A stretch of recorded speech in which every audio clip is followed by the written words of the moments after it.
Good morning. Kukuha tayo ng sedano ngayon, celery. Okay? Celery namin, guys. Ito yung celery namin.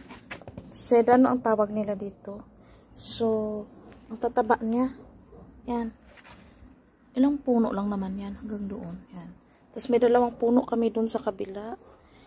Pero dito ako kukuha kasi since marami, ayan, marami dito.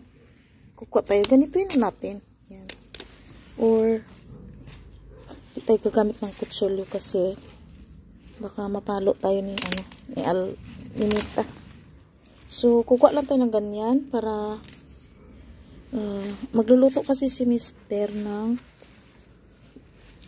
ngayon. Favorite kong minestrone. Yan. Ayan. 4 lang. 4 lang. Okay na to.